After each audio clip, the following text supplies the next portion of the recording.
Hello, Sopranos podcast fans. Chris D'Amato here.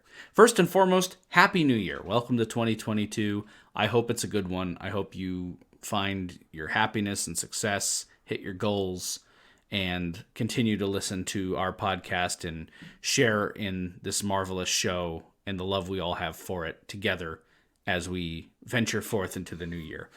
This episode is dropping on Sunday, January 9th, and before we get to the regularly scheduled podcast here, I wanted to just take a moment to address a recent current event. As many of you may already know, sadly this past week we lost a member of the Sopranos community. Peter Bogdanovich passed away. Sopranos fans will know him as our dear Dr. Elliot Kupferberg, of course Melfi's therapist. He joins the show in season 2, but the man had a prolific career that spanned multiple decades, directed some amazing films that have stood the test of time, films like The Last Picture Show, Paper Moon, not to mention the countless other things he's done in Hollywood. The guy is a critic, screenwriter, producer, historian, classically trained actor, and he has one of the most recognizable faces in all of show business, and pretty much anyone I have ever spoken to that has either brushed up with him or worked with him or adjacent to him has had nothing but good things to say about him, as an artist and as a person. So I just wanted to take a moment to speak on behalf of myself, Paul, Jordan, and Lily to offer sorrow and condolences for his loss, but also to celebrate his life and the great gift he gave us with this character on this show, Dr. Elliot Kupferberg. I know I can speak for many of you out there in the Soprano fan community when I say that this week I'm going to be taking a long, smug sip out of an oversized water bottle to honor his memory. So once again, thank you, Peter Bogdanovich. Condolences to your family, and thank you for all of your work and for touching the lives of countless millions, creating something, being a part of something that has touched the lives of millions. It really doesn't get better than that in the whole of the human experience. So, thank you, Peter Bogdanovich. This episode is dedicated to you.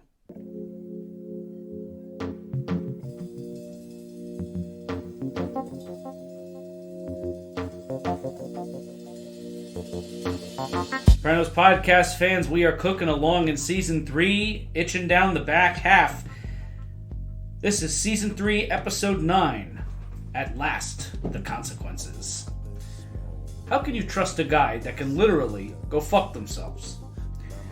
That's a quote from Paulie Walnuts in Season 3, Episode 9 of The Sopranos, entitled The Telltale Moozadell, written by Michael Imperioli and directed by Daniel Attias. Couple interesting things going on here, guys. This is what I like to call kind of a development in the back half of Season 3 episode. It plants a lot of seeds and guides things in the direction that's going to take us into the final couple episodes here. It's Carmela's birthday. We got grand gifts. We have Jackie Aprile becoming more prominent in this story. And we have Gloria Trillo entering our lives in a big way as she and Tony find some sparks. I'm Chris D'Amato. I'm Paul Mancini. And I'm Jordan Hugh. And let's hear your opening thoughts on this one, guys.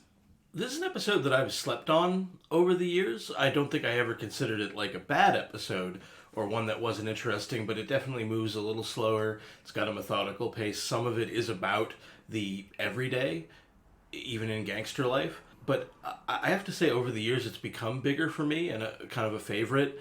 Very proud of Michael Imperioli and the job that he did writing the script for this episode. The big episode that he was known for in Season 2, and I think the conceit that was his own, was Christopher nearly dying in From Where to Eternity. That's an episode ripe with big stakes and life and death moments and even questions about the afterlife. This episode, in my view, is actually a much harder one to make interesting in terms of the writing, and I think he really does a terrific job with it.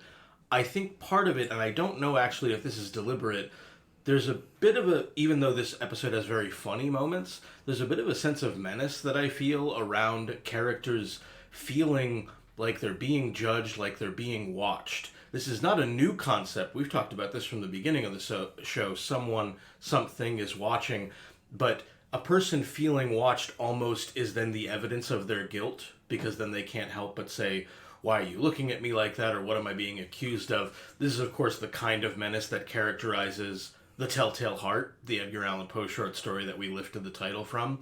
And I thought it made for great drama and some very interesting moments. So I really dug this episode. I had a great time watching it.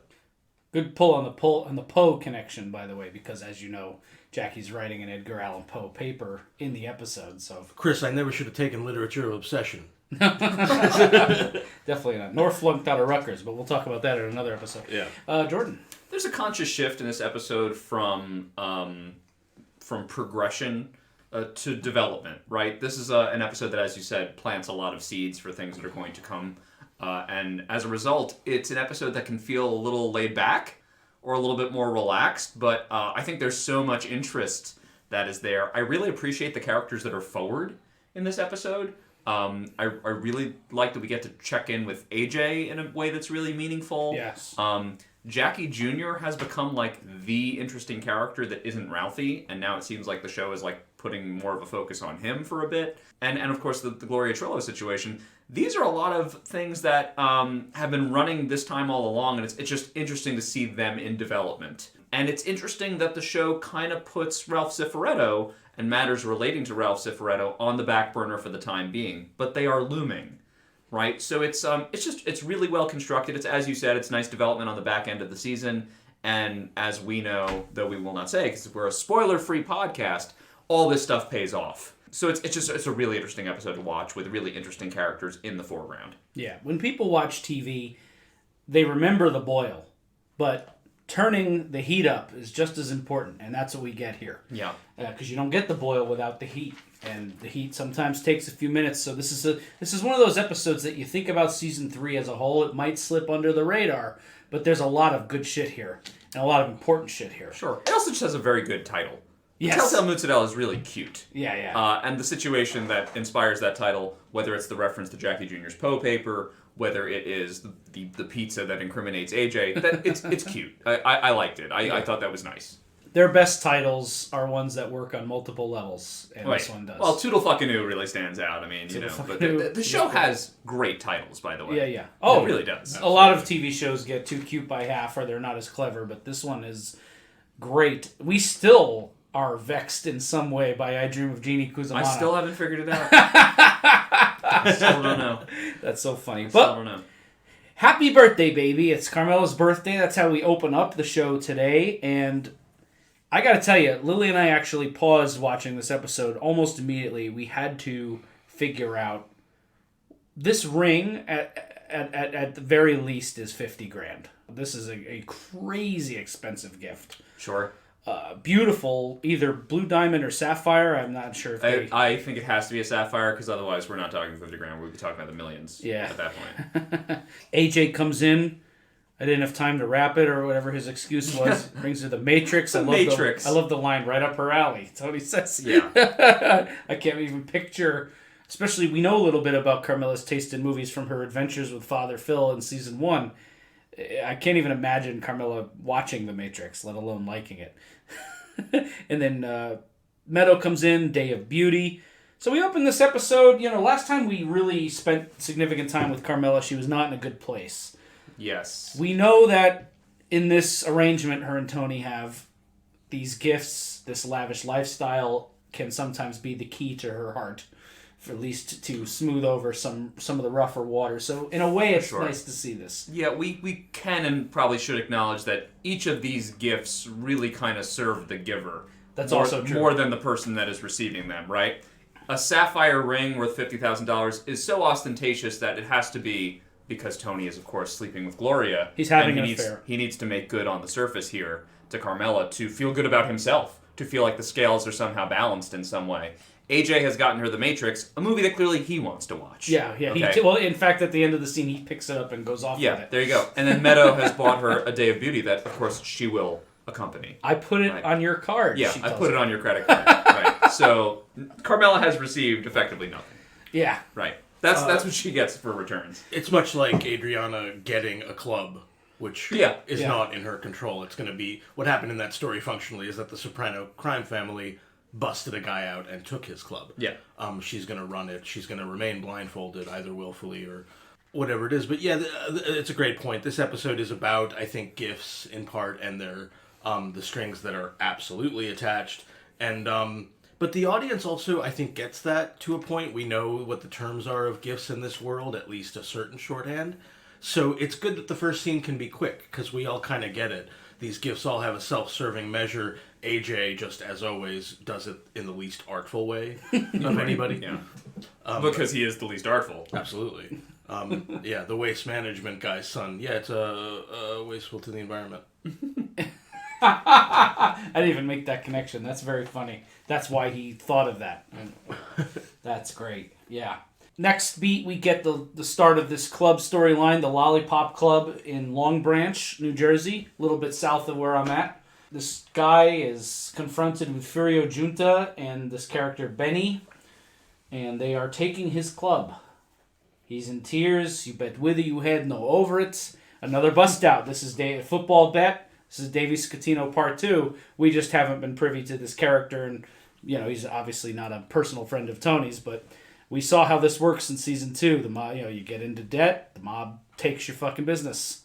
So this is next. Except they're not going to run through it and bust the joint out. They're going to give it to Adriana, as we'll see. So it's such an effective thing to simply do this short beat first, because they could have done the one where Chris has orchestrated this surprise where he gives Adriana this gift, but you set it up this way, and we know once again there are terms. This is going to be something wherein Adriana, I guess, she runs a front operation. Whether willfully blind or blind in the altogether, she's just running the front. Is this the first appearance of Benny Fazio? I think so. There we go, Benny Fazio. Great line that he has. Yeah. It's like permanently 1987 in here. Yeah. That's really funny. Yeah. He'll be around for a while, folks. Keep your eye on Max Casella. Does a great job as Benny Fazio. There with Furio at the moment. Furio, of course. I think Benny was possibly at Livia's funeral. Was he? I believe he was. Either way, season 3 is his first, but what? I think you're right. But either way, Benny Fazio, this might have been his first line in the show, so there we go. Great. Keep your eyes on this kid. Cut back to the birthday. Jackie shows up, and have you heard the good news? We met at Thanksgiving.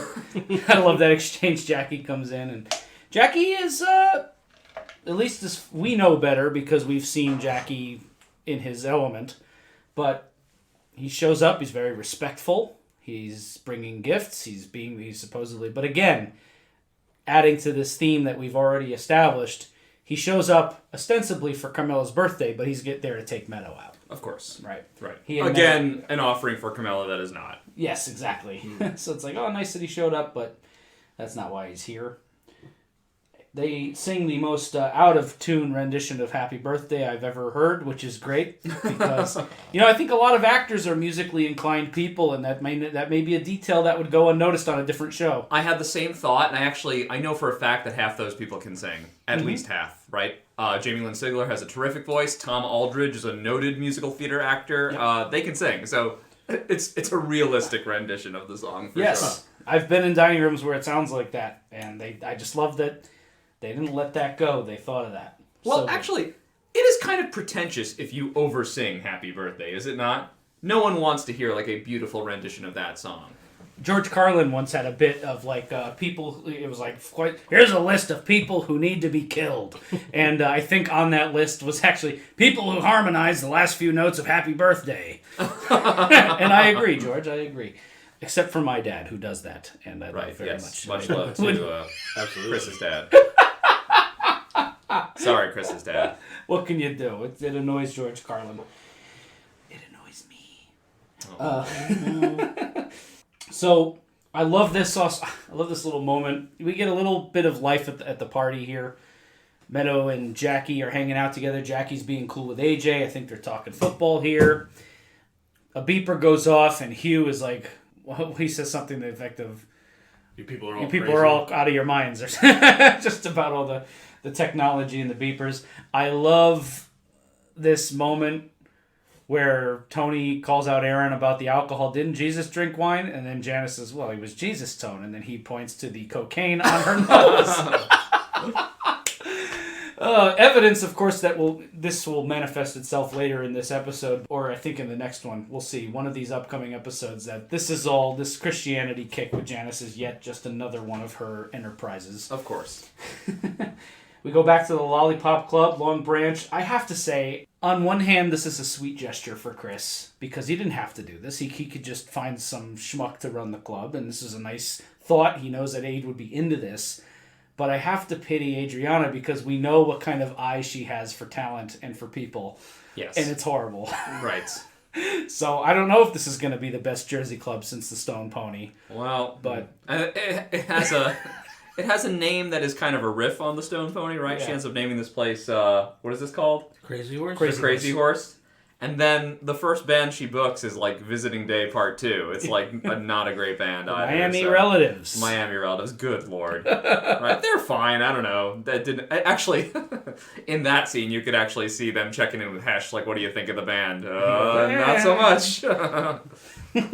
Well, and I mean, like, there's this whole vibe that she's gonna change this place like utterly, and then her new sign has the same font. Right. Yeah. I mean, it's like, it's very much like I agree with you that there's something weird about this vibe with Adriana's now she's going to book the talent, because we saw how well that worked out in season 1, but it could very well be that Chris is now operating as a much smarter and more centered gangster, and this is in fact what Adriana probably should do. He told her she was giving notice, wife of a made guy doesn't hostess, they're supposed to get married, maybe she was bored, and she can run this front operation. Doesn't really matter how well the club does. Yeah. I doubt it's as good as the Stone Pony. Right. Yeah. Fundamentally, the club seems like a loser, right? It's just something that Chris needs to function to, keep his life in check. That's fine. Stone Pony, of course, is a famous classic Jersey club. I think it's down near Asbury Park. I remember passing it on my last trip down there. Very cool. Looked cool from the outside. I've never actually been inside the joint, but I'm familiar with its history and its mythos. And then we're back to the Soprano bedroom. I like this, we're kind of all progressing through this night, cutting back and forth. Tony's in bed eating cake. This is a sweet little moment. He feeds her a bite. I like stuff like this, just them living, being alive in their house. I find it fascinating. It's always acted well, written well, portrayed well. And they're talking, Rosalie called, well, first she mentions the car. You didn't buy that little car. Tony says I'd look like a douchebag in one of those things. Of course, talking about the Mercedes. Now, we know he went down to Glow Motors, but not to get a Mercedes, to get Gloria. And she says, Jeannie Cusimano calls those midlife crisis mobiles, and Tony has to bite back immediately. The fuck does she know? The answer to what the fuck does she know is about as much as your defensive flex suggests. Yes. That's why people are getting defensive in this episode, because they feel like they're being watched. They feel like they're being watched because they're already guilty of something. Yes. Yeah, exactly. For sure. If Tony were reposting a meme on Facebook in 2021, he would feel totally seen. You know what I mean? This. He probably posted again, louder for the people in the back. With clap emojis between each word. Good Lord. Well, what have we become? But the main conversation had in this scene, though, is about Rosalie calling. Meadow and Jackie are at the movies. Carmela expresses that she's not particularly hot on this thing with Jackie and Meadow, and I want to mention this because we're going to come back around to this a couple times in this episode and in subsequent episodes. Sony is very happy about it, at least at this point. Well, he's a good kid. He comes from good stock. Tony was good friends with his father, Jackie, who we only saw briefly in the first couple episodes of season 1. So Tony's optimistic. At least he's Italian. It's not that black kid, or what did he call it? God, this is terrible. Jamal Ginsburg, the Hasidic homeboy. Yeah. God damn, Tony. So, yeah, and then after we're finding out what a good kid he is and how he comes from good stock, for all Noah's faults, he at least wrote his own C- papers. That's right. We cut to this scene in the car where Meadow has written his Edgar Allan Poe paper, and he's thanking her. And their physicality here is a little bit different than we last saw them. They're an item. They're boning. She's got a condom. They're kissing. They're affectionate. She's doing his homework. I mean, if that doesn't suggest she's in love. Yeah, again, what kind of gift is that? What are you really doing for someone? Yeah, this whole, it all makes me feel weird. Literature of Obsession is, again, some of the titles of these courses that these kids are fucking taking. Do you think these are real courses that David heard about or knew about, or are the writers having fun with the? They're kind of. I mean, culture? I think they're having fun. First year students would never take electives titled this, so it does. But let them have it. It doesn't matter. I love also, again, I don't know how deliberate this is, but Jackie Jr. says at one point in this scene, I just can't get through the books. Well, Edgar Allan Poe didn't really write books. He wrote, like, short stories and poems. How hard are these to get through? Like, this kid's really lazy and kind of pretty fucking stupid. Like, he makes Chris look like Don Corleone. He really does. He's definitely, as far as the show is concerned, Chris is at a different place than he was in season 1. Chris is more in the middle management kind of area now, where he's obligated, but he's also responsible enough to run some things on his own. Yeah, Chris has aged so quickly. Yeah, Jackie, on the other hand, has filled the hole in our hearts where the young fuck-up mobster should be. Right. And he plays that part quite well. Then, following this same night through, we get to the high school. We get this scene in AJ's pool at the high school. First of all, just want to mention this to those of you who are interested in the trivia. Lady Gaga's in this scene. This is one of her early appearances in film and TV, I believe, and she's one of the girls eating pizza while AJ and his idiot friends are wrecking shit up. So if you look in the blonde in the background eating pizza, that's Lady Gaga. Wow. I didn't catch that. I didn't look that up prior to the show or anything. I'll have to go back. Not the first major star of a current times appearing in this show.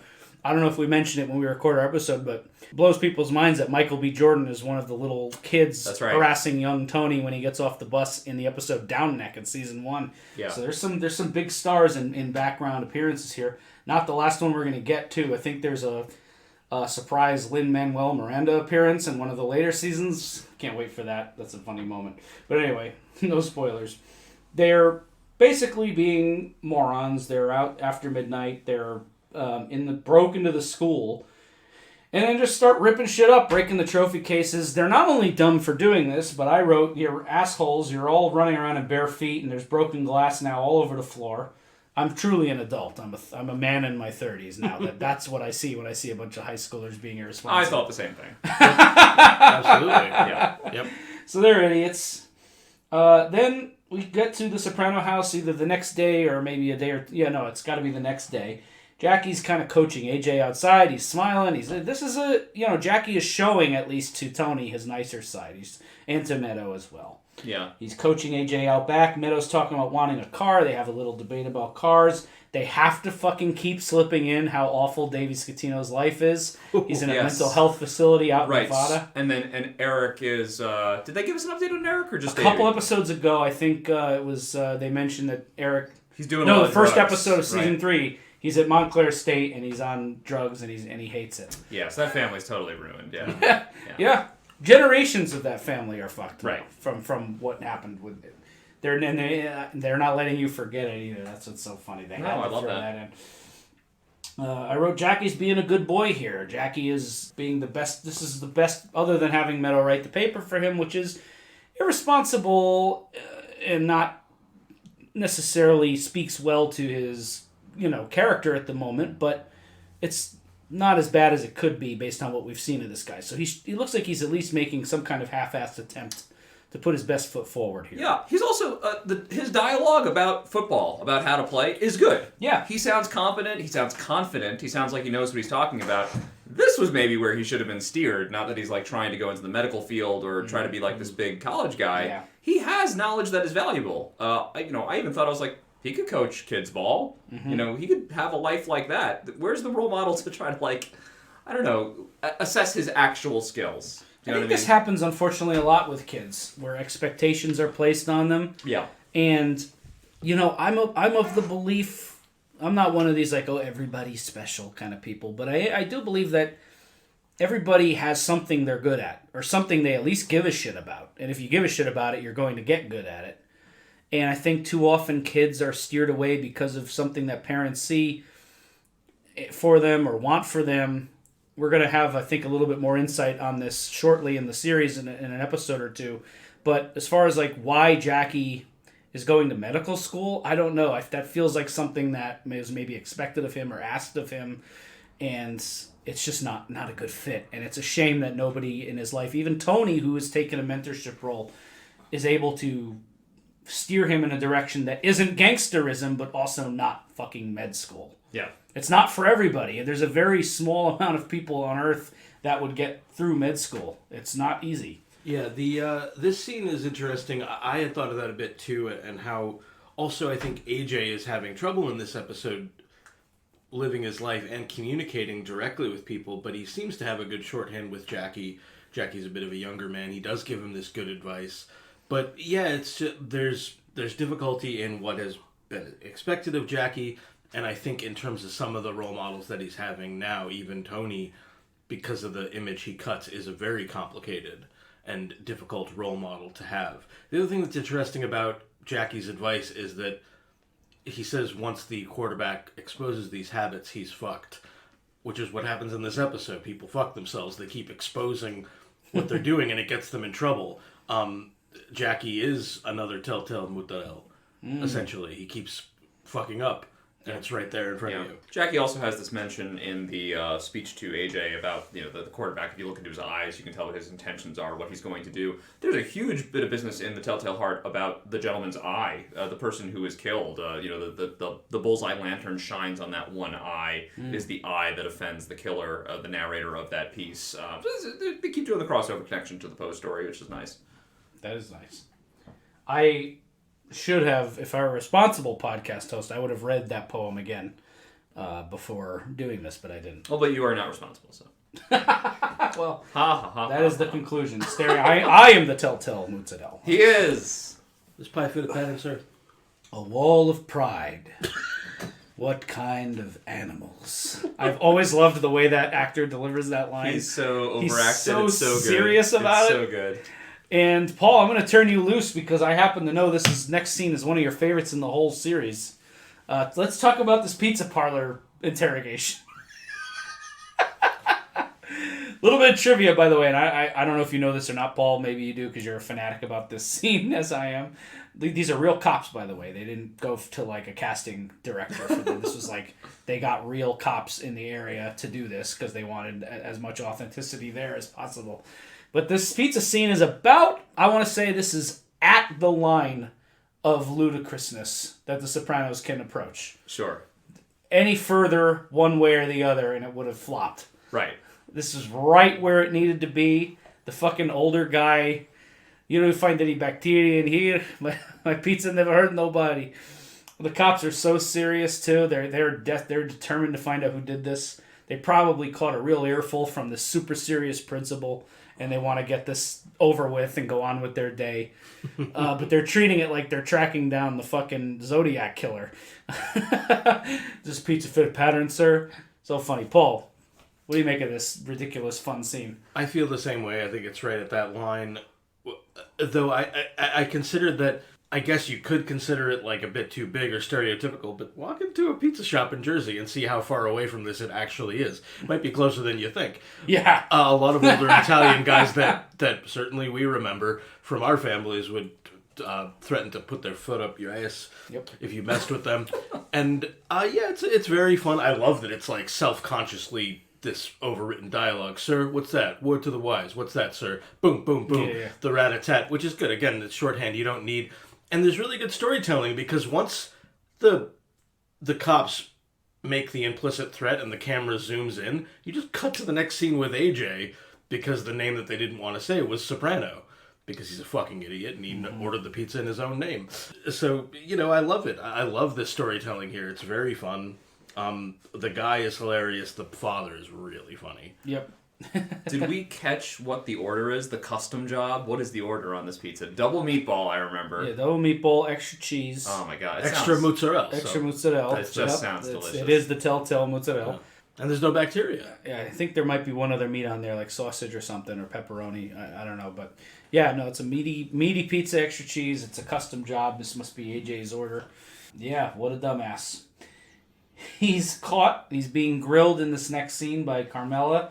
It just happened. I found this dialogue very real. I found the feeling of this scene you did something stupid. I've been there. You did something stupid and you're getting grilled by the parents and you have no explanation for it other than you were just being an asshole and an idiot. And you got to take your licks. And then Tony comes in. What are you doing here? To answer your father. I love that Tony couldn't imagine. How do you vandalize a swimming pool? And, What'd you do that for? yeah. On your mother's birthday, he says twice. Slaps him upside the head. On your mother's birthday? As if it's like, Right, if it as were, if if that it were another means day. anything, Yeah. It's such a funny little quirk there. As if it's extra disrespectful because it's on the mother's birthday. Tony's angry. You're screwing it all up. Your football career down the drain. Not entirely wrong. This could, at least, as far as the audience knows, as far as AJ knows, this could be pretty serious, that what he's done here. So we're going to follow up on that soon. Get this scene in the restaurant. Carmela and Rosalie having burrata and green beans brought to them, which I would love to have Artie Bucco's burrata. It's very delicious. Yep, specifically not mozzarella. Yeah. And Rosalie doesn't see the charm. Very funny. She wants to get the hot antipasto. Yeah. Tastes like mozzarella and string beans. You eat it, Carm. I want the hot antipasto. They have this hilarious conversation. Hilarious because the sentence, Ralphie is a real find row, you hold on to him, is uttered. Yeah, dear Lord. Again, I think I wrote down blindness or willful blindness. Yeah. Either she just has not seen these parts of Ralphie, or you gotta keep the peace. Yeah. I can't think of any other reason for someone as smart as Carmela to say that. Well, I can. So can I. You go ahead. Well, my theory on that is Rosalie spends the first few minutes of the scene after Artie absconds complimenting Meadow, and Carm can't bring it in her to even say something nice about Jackie. Yep. So she has to bring up something for Ro to feel good about, because she is not into the Jackie thing. She's not. She's very hesitant about joining the toast. You're right. Yeah. She's like, Meadows is such a bright girl. Like, she's saying all this stuff, and Carmela just kind of gives a graceful thank you and on to the next subject. Yeah. So I think that's the only way we can get Carmela to speak about Ralphie in a flattering light, is if she's trying to deflect from the fact that she does not really care for Jackie Jr. and Meadow being together. I agree. Yeah. So that's good writing. I'm glad Ralphie's going to turn out to be great. Yeah. Great guy. Yeah. Great guy. Real fine, Paul. Real fine. We see Artie. Well, Carmela reflects on her own life in this scene too, doesn't she? Because she says at the end, "You can push a man only so far," and then she sort of thinks to herself, "Huh." What does that mean? Does she think that she's pushed Tony away? She knows something's going on. She asked Tony in the bedroom scene, "Is there something you want to tell me?" Right. She knows. She knows. I mean, she doesn't know what she knows, but she knows. Right. She can smell it. Yes. She doesn't know what it is specifically. That might be it. And that's what the ring, and again, speaking to the selfish nature, that's what the ring is about. And that's the unfortunate reality of this arrangement they have. Tony bought himself $50,000 worth of peace for the time being. Right. What's his peace of mind worth to him? In this case, about $50,000 on that ring. And what is looking the other way worth to Carmela? That's what he constantly has to figure out. What's going to get her distracted enough that I can continue with what I'm doing and keep the peace at home. It's sad. But yeah, and they have this conversation about Artie's marriage disintegrating. Artie and Charmaine, of course, they're split at the moment. I always love when Carmela and Ro get together. There's always something interesting being talked about, and these two ladies are such amazing actors. Tony goes to Globe Motors. Who's the douchebag? That douchebag buys a new Mercedes off me every year. She's working it, but he wants to see her. He wants to whisk her away. I wrote, Tony is smitten, man. He is really taken. I don't know that we've seen Tony quite like this. Irina was, for lack of better terms, a sex object for him, and I think he's definitely attracted to Gloria sexually, but there's more here. The right? show has never had this kind of sensuality. Right. Because Tony is this powerful figure, and he's never been this helpless. They're flirty. He's quiet. He's like, come on, I want to see you. It's almost like a more sophisticated and eloquent version of when Jackie was trying to get Meadow to sleep with him an episode or two ago. I was like, come on, come to Dubs with me. They play. They flirt. She says, the zoo. Tony's like, all right, we'll go to the zoo. He brought her like a Louis Vuitton purse. Yeah. From Saks. Yeah. And she barely batted an eye. She no-sold it, yep. I mean, talk about gift giving and the strings that are attached. And then she said the zoo, and Tony Soprano said okay. Yep. She's got power over him, man. And she knows it. That little smirk when she walks away back into the building to sell her car. She's sophisticated. She's powerful. She has her own money. it's a different situation than Carmela. Is that difference what's attracting him to her, or something else?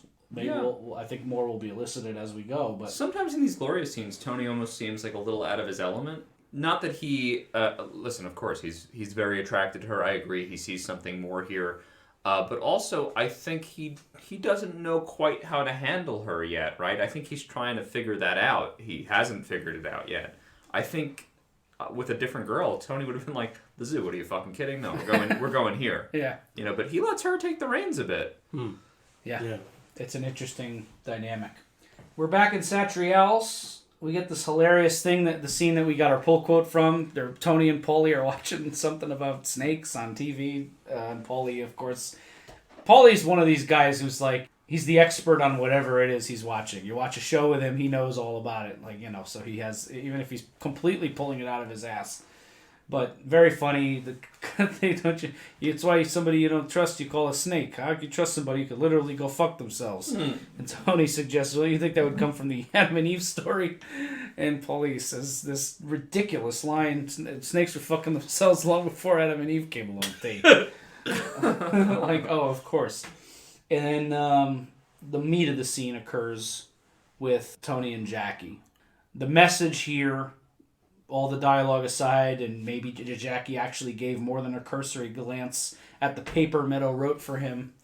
But he's talking to Tony, he's assuring Tony. Tony explains to him in a very serious way, and I thought he did a very nice job in this conversation. Like, look, I know I've been yakking at you all this time about keep staying on the straight and narrow.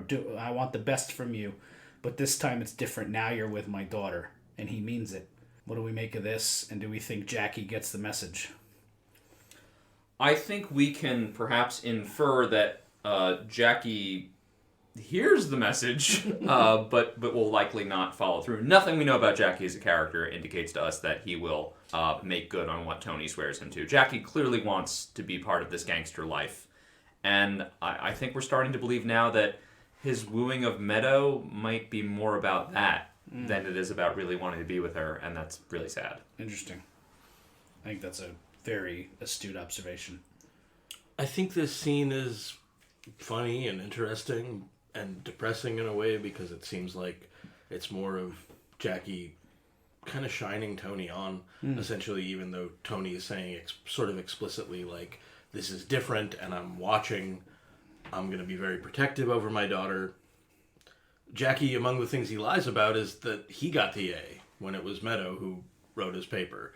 And I think that Jackie will continue to operate in much the same fashion. Interestingly, Jackie is dressed the same as Tony here. They both have these black leather bomber jackets on. And again, I'm wondering, what is Tony's positioning here? He's telling Jackie, don't be like me. But the format is that he's clearly the mentor. Why wouldn't Jackie try to formulate himself? That's a great point. His own hypocrisy. Jackie, it's not compelling, I guess, when Jackie says it later. But Jackie, when he confronts Jackie being at the casino, Jackie says, you're here. Yeah. It's not, obviously Tony doesn't accept it, but it's a perfectly legitimate question. Sure. Yeah. If you're the one laying all this out. So again, I think it's kind of, these characters are fucking themselves from the beginning. Yeah. And that's, of course, why we use the pull quote, is because there's this constant repetition of that idea, Paul. Sure. Yeah, I think at some level, even Tony is a Telltale Moozadell. He certainly is when he tries to lie to his therapist as if she's stupid. We get a couple little notes here. First of all, Jackie says he's taking Meadow to a restaurant, Chez Josephine. It's a bar restaurant in New York City. And I want to say he at least has good taste there. That place is awesome. It's this old French place. It's kind of an Art Deco style. I think it was built in the 30s. It's a beautiful spot. If you're in New York City and you want to try out like a local joint, small. So it depends on how you feel about being in close quarters in a post-COVID world. But I got to tell you, the food is dynamite. The environment's dynamite.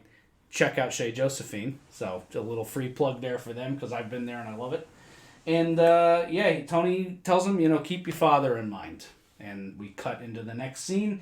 We talked a little bit about this, but Adrian introduces the Miami relatives. We're launching the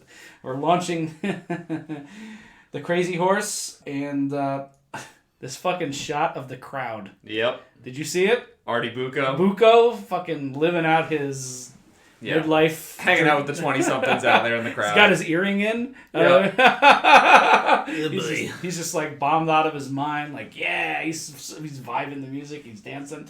It's so fucking funny. Sort of fool. I love that this episode is not really about Artie at all, but like they remembered to put Artie in a weird midlife divorce crisis all over this episode. It's so fucking funny and sad. Yeah.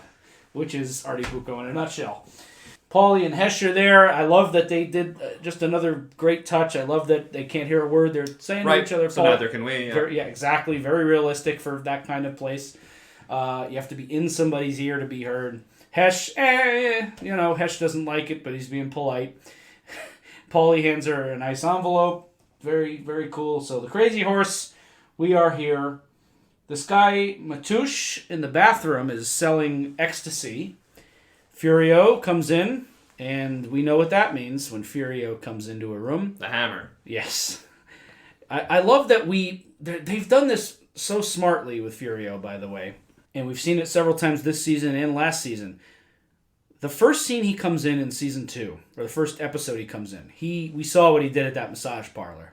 Sure. And that's all you ever need to see. Has Furio been seen on camera doing anything violent since then? You know just by showing him in the environment what it means when he's there. Because they've done such a great job establishing that. It's like stabbing a guy your first day in prison. Right. You know what I mean? It really is like that. So it's like, okay, you're setting the bar here so that when the audience sees Furio show up somewhere, they know what it means. They know what this guy is capable of. It's so smart. I actually hadn't thought of it, but now you guys mention it, now it kind of makes more sense to me that in the first couple of beats they showed him muscling in on Rocco.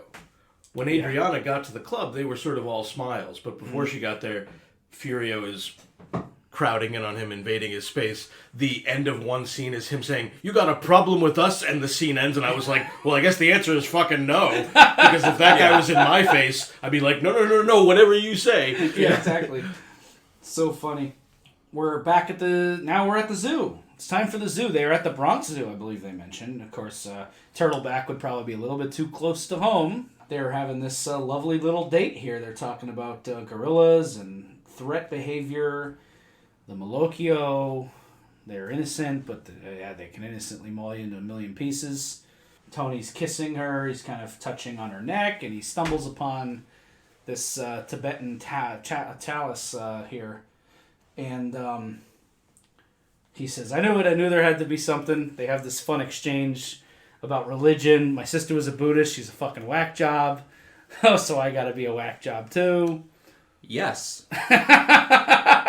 I knew there had to be something. There is something, Tony. Why aren't you looking? Why aren't you really looking? He's so blinded. Yeah. He's forgotten where he found her. Not that everyone who goes to therapy is crazy, but he's missing something here. Is the audience ahead of Tony on this? I think so. I think we are. And I think maybe I'm judging him too harshly for not realizing the Gloria's trouble. No, I think you're right. I wanted to ask because I was wondering about that. And these episodes are somewhat new for you, so I actually wanted to know, like, is this the experience? Because I'm having it too every once in a while. And right here in this scene, there are a couple of red flags. Yeah, well, right? let's be honest. Narratively speaking, it's not interesting if Gloria is a normal girl who is content to have an affair with Tony, who is just this crazy, sexy, cool car salesman, who is super smart and interesting. It has to be that there's going to be deep trouble, right? So I think the audience is already looking for signs of that, and Tony is willfully not. Yeah, he says this, but almost jokingly, and I think the audience is meant to be saying, I don't know that this is a joke, Tone. I think there's some things you need to be looking out for here. Not the Buddhism, not the therapy, but just the whole picture in its totality, the whole vibe. There's something off here. But this actress, Annabella Sciorra, is so good, by the way. I love her as Gloria. Yeah. And they have a great chemistry, her and James Gandolfini, so this is great. Then they fuck in the snake house. They do. They joyfully participate in the suffering of the world by boning in the reptile house. That's something. We have to talk about that this whole thing is taking place in the zoo and what is happening there. I mean, for God's sake. So first, there is like sort of the bestial nature of the scene, right? They're giving way to like their primal urges, right? They are rubbing against each other, touching each other. She's grabbing him. They end up, having sex in the reptile house. This is after the reference earlier to the snakes fucking themselves. Same episode. The gorilla that they are looking in on, I don't mean to poke fun, but kind of a little Tony-esque, I thought. Yeah. In his form, in his physicality, right? Well, there is, because Tony can maul you into a million pieces, but there is also sometimes something very innocent about him. Took the words right out of my mouth. Yeah. This is a creature that has like these sweet, innocent eyes, and it's got this sweetness about it, but like, it'll kill you. Yeah. Right? And also I had this thought, which is, I guess, kind of duh, but notable, right? The zoo is a place where animals are caged. The cages are there for your protection, right? It is not so much to, keep things orderly amongst the animals, though I guess that's the secondary purpose. Tony is equally dangerous to Gloria as Gloria is to him. We have the show from Tony's perspective, so we're concerned about his life, his livelihood, his family. We're probably less concerned with this new character, but let's not forget who the dangerous one is here. Really, it's Tony. Mm-hmm. Yeah, this is a really good point. I mean, there's absolutely an interesting dynamic of, I think, the way the dangers could go. Also, there's another point here where, as Jordan said, we're supposed to be on this one side of the cage and we're supposed to be looking. Tony, at least one point in this scene, it felt like he thought he was being watched. Mm-hmm. Maybe there was an evil eye on him because he's ostensibly not supposed to be here with his girlfriend, not his wife. And she makes reference to Il Malocchio as well, the evil eye. Right. Yeah. And I mean, there's so many interesting things. I thought of one thing when they go and have sex in the snake house. I think Gloria, maybe having positioned them for sex, then teases Tony and says, "See if you cannot," and holds him back. I was like, well, that sounds like the snake tempting Eve to bite the apple to me. Certainly coming back to that image of temptation as well as obsession. Yeah. I know we talked about literature of obsession, and it's funny how funny that element is before, but here the obsession could take a very dark turn. He says the phrase, "I'm crazy about you." Obsession, craziness, there's something very crazy lurking under here, and I want to end the talk on this scene with this point. I just want to let this linger out there and ask a rhetorical question of the listeners in case you haven't caught on to what's going on here with Tony and Gloria. But Tony makes a crack about his hard-on disappearing after she mentions, that he once brought his kids here. And her response is, "Poor you." I want to ask the audience if they've heard that quote anywhere else in the show. Just let that hang out there for a second. No comment. Next scene, we get Jackie Jr. doing his best Michael Corleone impression. This is deliberately made to be like some big, Godfather-style sit-down. He even has the pose. He's sitting the right way with the fingers up on his face, and Carlo's vouching for you. Yeah, so he's going to work on this Matush thing so that he can keep selling ecstasy in the club. Do you know who my father was? Yeah, exactly. Exactly. The golf pro? U.S. Open? Yes, Jackie Aprile seemed like a nice, fun guy. Don Vito Corleone, he was not. Mm-hmm. That's for sure. And then we go back to school. AJ is in the principal's office with Tony and Carmela. I really like this scene. I think Robert Eiler does some really nice work here as AJ, reacting, because he doesn't have any lines, but he's like, just has to be there and listen to his parents and his principal going back and forth, and you can see when it dawns on him that he's going to get away with this and not get in trouble, and it's like, that's just good acting from AJ there. So, Eiler, I think, after watching the show this long with all of you, Eiler is the most undervalued performance in the series, I think, for me. I might still have that opinion at the end. We'll obviously talk more. But, AJ's in basically every episode, and he's always giving this really understated, really authentic performance. And because it's not flashy, we tend to not spend a lot of time with it, right? Unless it really serves one of our other more flashier or AKA more important characters. But his work is always impeccable. Yeah. Like, I consider him among the best of the young actors. Yeah. And in this episode in particular, I think closing in on him and giving us a kind of a sense of what his life is like, I'm incredibly sad for AJ. I really am. We titled this episode, our version, our title of the Telltale Moozadell is titled "At Last the Consequences." The consequences of his actions are that he's not going to be punished, right? That's the problem, right? That is how this whole thing continues to be perpetuated, right? And he does not have like this self-disciplining nature like a Meadow who's going to go clean grandma's house after fucking it up, right? He's going to relish in the fact that he got away with it, and he's going to continue to think that this is how life works, right? And this is not something that is aberrant. This is supported by his literal school institution, right? That he's not only exceptional because he's an athlete, or an exceptional, because he's, a soprano. Maybe he will start to think like, well, this is how life works, right? When we raise children, when we educate children, we try to give them some idea of consequence, right? Yeah. School can be really bullshit sometimes, and I agree, homework is trash, and there's a lot about school that doesn't work, right? But the part that to me does work is this idea that, hey, you're in school right now. This is a little microcosm. This is a small society. We have to give you a little taste of what consequences of your actions could be. And this namby-pamby sort of little suspension, no detention. They're incapable of giving detention since the last lawsuit, which I thought was hilarious. It's a Catholic school. Right. You can let your imagination take over why that might have happened. Oh, exactly. And, here's the thing. He's not seeing that the world has real consequences. And that's the consequence. And again, no spoilers, but what will this do to the grown AJ? Right? Where he thinks, well, nothing I really do matters. And that's on both sides. Right? Nothing I do matters, meaning I can get away with it all, and also nothing I do matters, period. Brutal.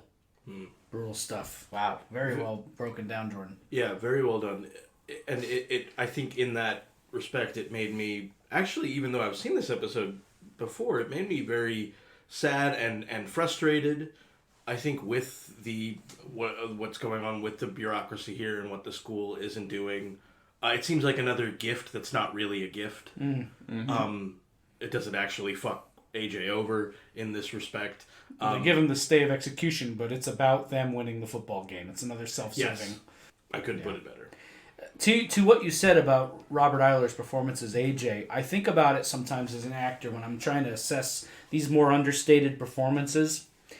And I had an acting teacher tell me once, and I clung to this. This works. This is an idea that worked for me. And I had an acting teacher tell me once, as far as like how to break down a character's journey through a script or a show or a movie or a play or whatever it is you're doing. What is this character's wound? What will heal this character? What's in the way? Those three things you need to think about as you're developing your character. When you have something like this, where you have a character who the wound is more subtle, what will heal the wound is not clear, and the fact that intellectually these are all outside of AJ's grasp most of the time. That's hard to play. That's very challenging to grab onto that on paper, because as understated as the performance is, it's probably even more so on paper. What are the things AJ actually says or does if you're looking at ink on page?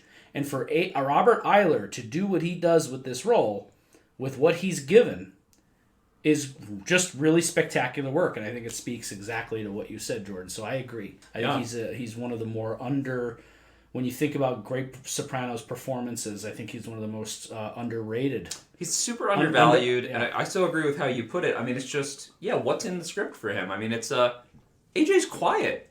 He's a quiet character. Meadow's the loud one, right? She's the mouth. She does all the talking. AJ basically has to always play the observer, right? Which on this show is so hard. Yeah.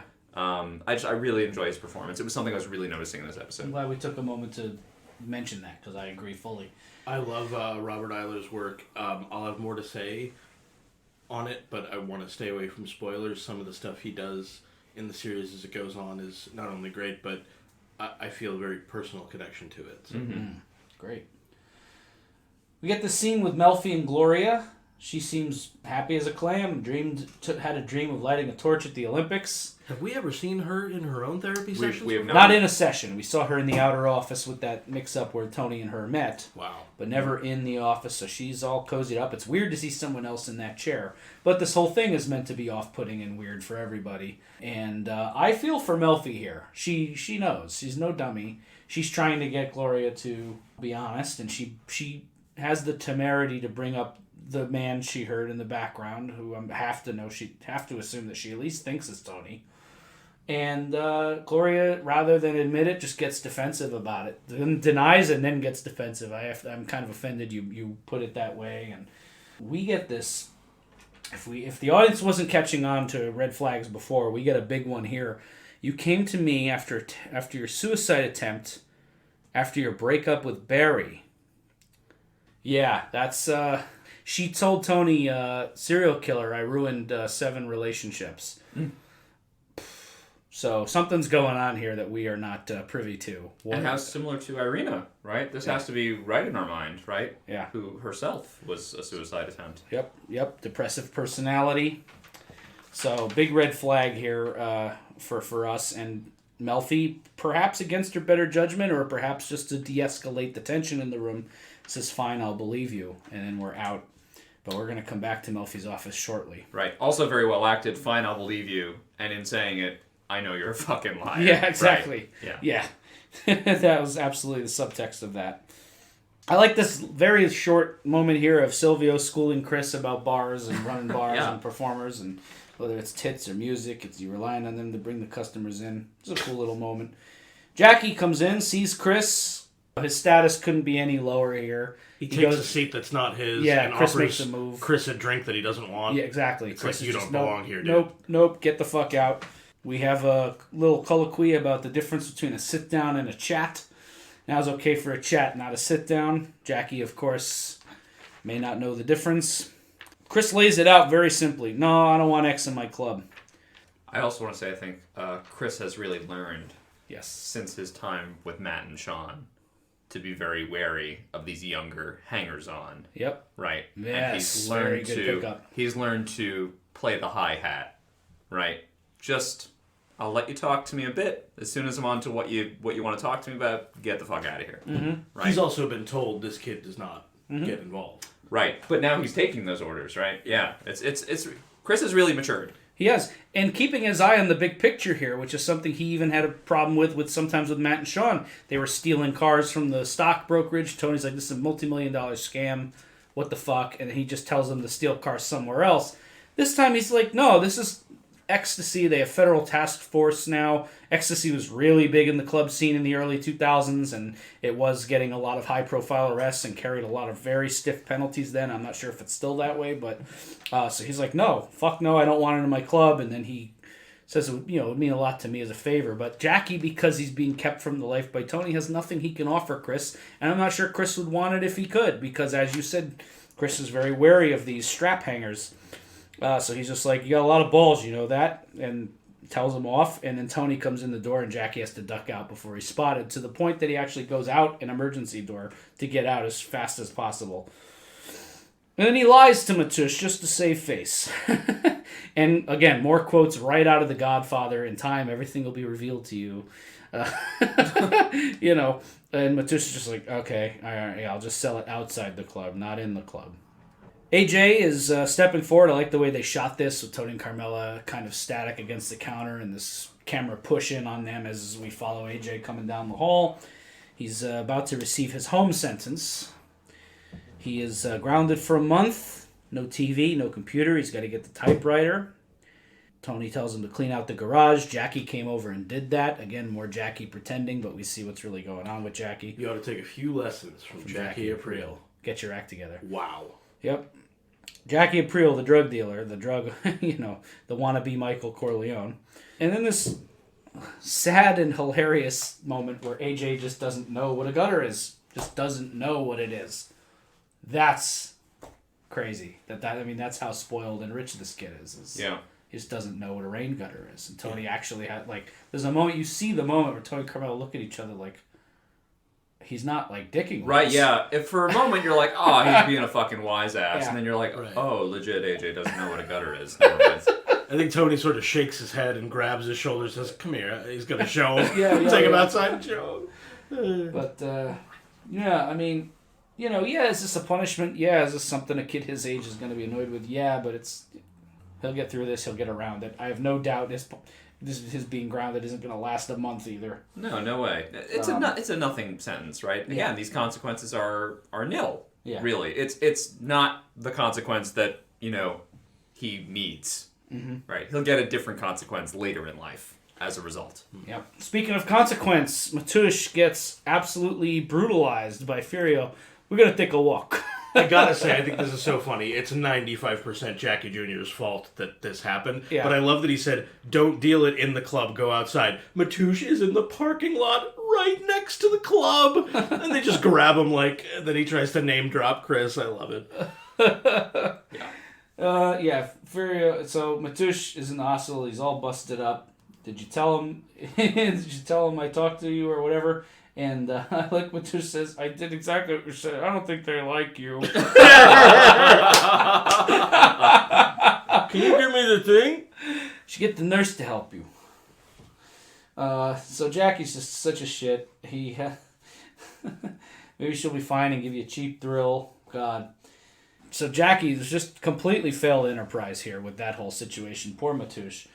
But Ralphie is schooling him a little bit in the kitchen in the next scene. By the way, Ralphie's a tip for all you would-be Italian cooks out there. That's legit. Yep. You throw it back in the pot, little heat on there, butter, a little bit of sauce, stir it up 30, 45 seconds. It'll keep the pasta from clumping. It's very good. I wrote, miraculously, Ralphie gives some good advice. Yeah, first I've time also ever. taken Sure it. does. Yeah. I've also done that. It does work, yeah. Yep. Also, this scene's quite short. And it's one of the best Ralphie Cifaretto scenes. It's really good. Yeah, this is a good It's scene. a good short scene. It's kind of endearing. You really kind of hate how much you end up liking Ralph when he's being normal Ralph. Yeah. It's really a shame. I mean, he's really a shame, right? He's a total just a monster. Yeah. And I love this is so intentional because the costuming on the show is so good. He's being a little chef, right? He's got his cute little apron on. It's so cute. He's so cute. Ralphie's always so cute. Oh, yeah, here's this .38 pistol, Yeah, here. By the way, the only genuinely given gift in the whole show, get out of here, your money's no good. Ralphie has nothing to gain by giving this kid a gun. He just does it. True. Yeah. The world doesn't have much to gain from this kid having a gun. Right. But yeah,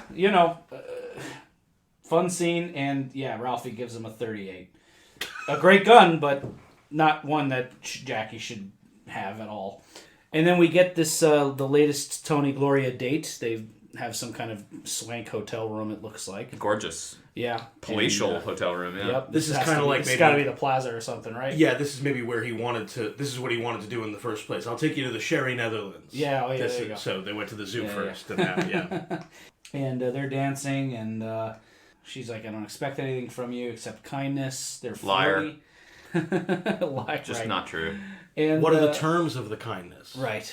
What are the terms of gifts? Exactly. She makes comments about him being vain. She sits him down, gets on her knees, finds the gun. 38. Tony has a 38. Again, more parallels of Jackie emulating Tony. Having a 38 on him right after the scene where Ralphie gives Jackie a 38. Not an accident. She pulls it up. Tony says some of my clients are in rough neighborhoods. She says, I know why you lie, but you don't have to. So now we know that Gloria has pieced together who this is, what he's all about. Yeah, though I suspect that she knew already. She probably knew already, but this is kind of like her affirmation to him. Like, it's okay. I know who you are, and I'm fine with it. So that's the subtext there.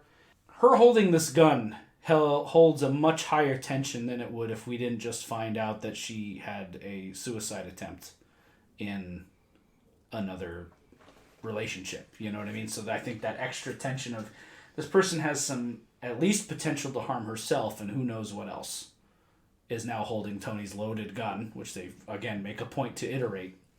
So this scene had a certain yucky tension to it. I don't know how else to describe it, but it was like, you don't feel good watching it. I didn't, anyway. Not that it's not a good scene, but because we have to stress that. We get emails sometimes from people that when we describe a scene or an episode as unpleasant, it means we don't like it. It just means it made us feel bad. Yeah. And this scene also really does a nice job with playing with that bladed edge of sensuality, right? Yeah. Passion so hot that it can burn, right? It's dangerous. This is a dangerous game they're playing, right? And this really outlines that with the gun as a symbol in the scene as well. It's a great scene. Yep. Yeah, well, as you guys said, I think when we started recording that maybe this isn't like the most explosive like of the back half season 3 episodes, but we're setting up a lot here, and this scene is certainly one where I'm feeling like, when is the other shoe gonna drop? Right, something's happening here. Yeah. Maybe it's a slow burn, but it's happening. Back in Melfi's office, I feel for her again. She's trying to elicit this from Tony. She wants honesty out of Tony. Tony's expressing that he's happy. I wrote in my notes here, she said she's happy, Tony says she's happy, but these are not happy people. Right. This is all a house of cards. This is a facade. She tries to get it out of him. Tony drops the Buddhist line, and she picks right up on it. Your thoughts have kind of an Eastern flair. Well, I did grow up in New Jersey. It's so funny. That's funny writing. That's very good. So Melfi knows. She resents it. Unfortunately, the session comes to an end. Tony overpays her for the good results. She turns it down. Give it to your favorite charity. She's holding the money when she calls Jason. Expresses the frustration we've been reading off of her. I hate my patients. They lie. They lie to me. They don't have any respect for what I do. And then Jason needs a couple expensive books. She looks down at the money, and I think that was a fun moment there. Jason, probably one of her more favorite charities, so why not? A gift of money as well. Yep. Tony goes into his underground casino. We're kind of wrapping up the episode here, getting toward the last couple beats. This casino looks cool. This is not the first time we've seen this casino, but it's the first time I kind of noticed it. It's like, oh, it's just like upstairs in an apartment, and then you come in, and it's just like this hustling, bustling, illegal. Yeah. Like, that looks fun. I'd hang out there. Yeah, so would I. And Tony sees Jackie there. Not thrilled to see him there. Jackie's, I got brought in by a bachelor party. I didn't even want to come.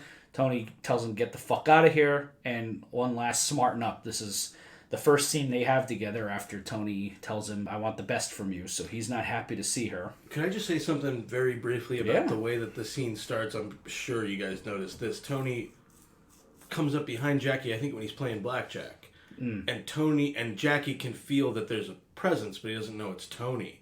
And that Jackie is different. Yeah. I'm not looking for any teammates. Yeah. It's like, oh, right, this guy's a pig. Yeah. Well, very good pickup, yeah. I thought that was interesting, yeah. So the Jackie that we see in scenes that he's not at Tony's house. Yeah. Right. Yeah. Not on his best behavior, as Carmela would say. Yep. So that's good, and Tony's not thrilled with that. They go back, and then we get this last scene at the Soprano house.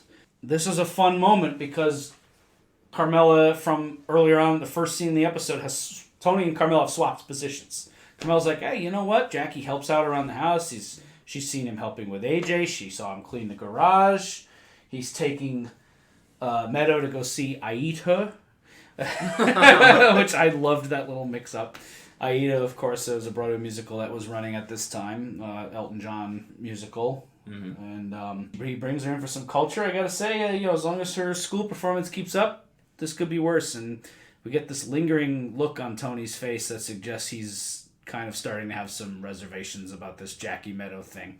So he's exactly where Carmela was earlier, and Carmela's right where Tony was earlier. So that's a fun little switch.